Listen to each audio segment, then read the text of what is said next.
Toyota has beaten back the all-EV extremists. My name is Andrew Stotz and welcome to this Valuation Masterclass case study.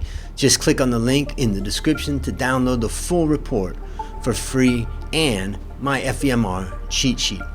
Why do I say that they've beaten back the all-EV extremists?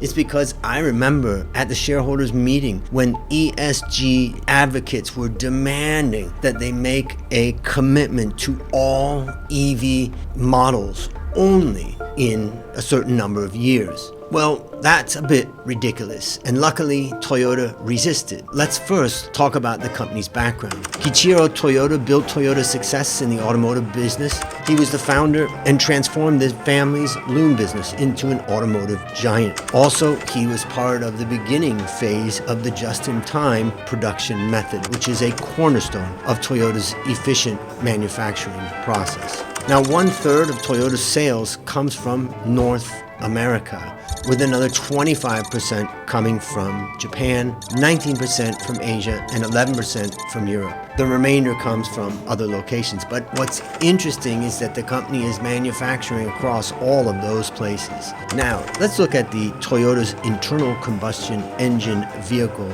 top sales in 2003.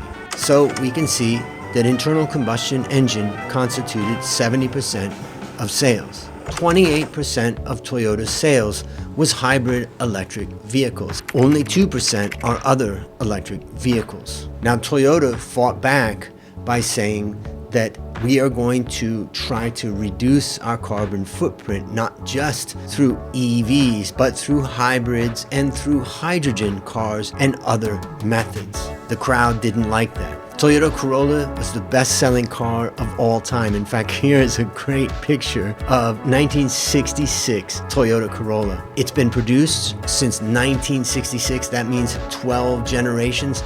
More than 50 million units have been sold throughout the world as of 2021, and over 1.5 million Corollas were sold in 2023. Toyota is the world's top-selling automaker in the past 3 years. And they're ranked 3rd most valuable automotive brand in 2003 by Brand Finance, beaten only by Tesla and Mercedes-Benz. So, what is the company's competitive strategy? It trades in the consumer discretionary sector with 375,000 employees and $275 billion in revenue. Corolla, Yaris, and RAV4 are some of its main products. So what is its competitive advantage? It's renowned for reliable, high-quality vehicles and efficient production processes. How did it achieve this? Through lean manufacturing, continuous improvement, and a strong focus on quality and efficiency. Now, some people don't know that Toyota started as a textile company in 1926 called Toyota Automatic Loom Works Company, which was established by Kiichiro Toyota's father. In 1937, Kiichiro Toyota founded Toyota Motor Company as a spin-off of Toyota Automatic Loom Works. Just look at him in that picture. It's a fantastic picture of what it used to look like in the old days. Toyota figured out how to capture the lion's share. In 1936, it launched its first passenger car, which it called AA.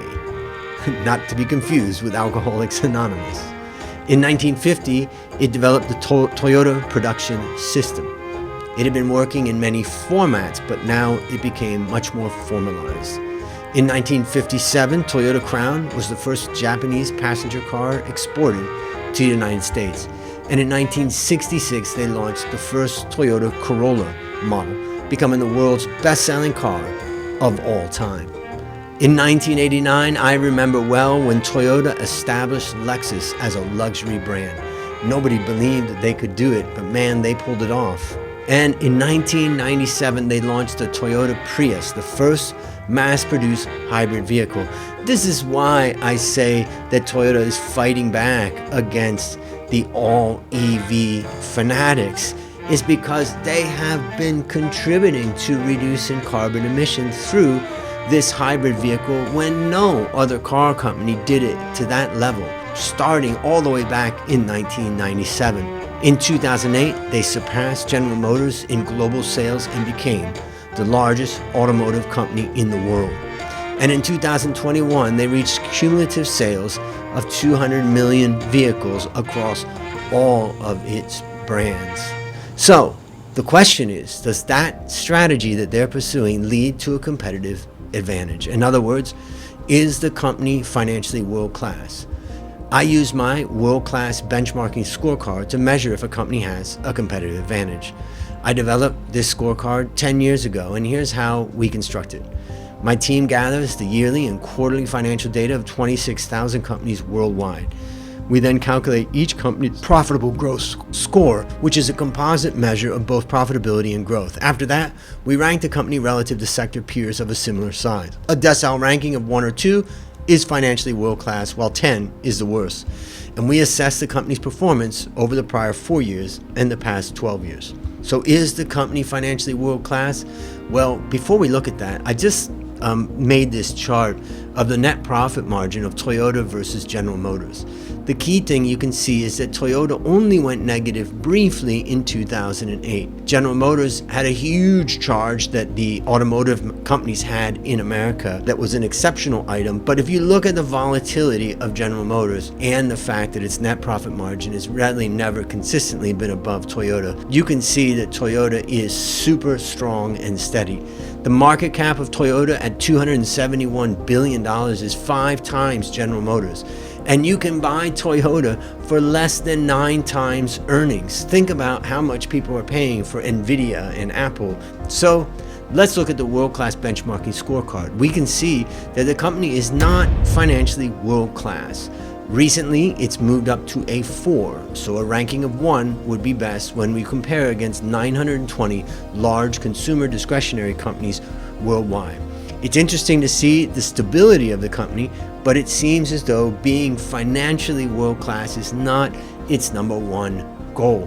We can see that most of the weakness at Toyota comes from its very, very heavy investment in fixed assets through its plants and the like. So, what does the valuation look like? All right, it's not financially world-class, but it's above average and it's looking pretty good and pretty steady. Well, here we can see a steady rise in the share price over the last 5 years, up about 54%. Now, I use my FEMR methodology to determine the attractiveness of any company, and that looks at fundamentals, valuation, momentum in earnings and momentum in price, risk related to earnings, and risk related to price. And here we can see my simplified FEMR scorecard, and I'm highlighting Toyota to see that the company is ranked 43 out of 127. So it is relatively attractive. Again, a PE of about 9 times, which is pretty impressive. So I also include in this PowerPoint communication sectors, consumer staples, energy, healthcare, industrials, and infotech. And you can get all of this by just clicking in the description to download this full report, which includes those FEMR cheat sheets. So let me wrap up by saying Toyota has beaten back the all-EV extremists. What do you think? Are you buying Toyota today?